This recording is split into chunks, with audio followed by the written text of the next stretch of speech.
Good evening guys. இது எங்களுடைய பூச்செடி பாருங்களேன். இதுதான் இங்கே கீழே தான் வச்சுருக்கோம்.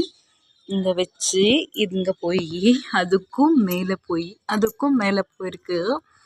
ஆக்சுவலி இதில் நிறைய பூடுங்க. ஆக்சுவலி இப்போ ட்ரிம் பண்ணதுனால கொஞ்சம் கம்மியாக இருக்குது. இதெல்லாம் லாஸ்ட் டைம் இங்கே இருக்கிறது எல்லாமே ட்ரிம் பண்ணி விட்டுட்டோம். நிறைய பூத்து ரொம்ப கொட்டுதுங்க. இப்போ நான் மேலே போய் காமிக்கிறேன். அப்போ அதுக்கும் மேலேயும் காமிக்கிறேன். பாருங்கள் எவ்வளோ ஃப்ளவர்ஸ் இருக்குதுன்னு காமிக்கிறேன் பாருங்கள் ஃப்ரெண்ட்ஸ்.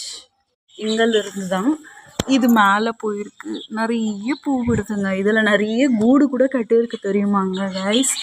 இங்கேருந்து தான் மாடி மேலே வந்திருக்கிற செடிங்க. ஆக்சுவலி இது இன்னும் ரொம்பவே பெருசாக இருந்தது. இங்கே வரைக்கும் இருக்கிறது இந்த பூ எல்லாமே ஒரே பூ. ஆக்சுவலி இங்கே ஒரு செடி இருக்குது. இது கீழே வந்து விட்டுருக்கோம். இப்போ தான் இது வந்து ட்ரிம் பண்ணி விட்ருக்கோம்.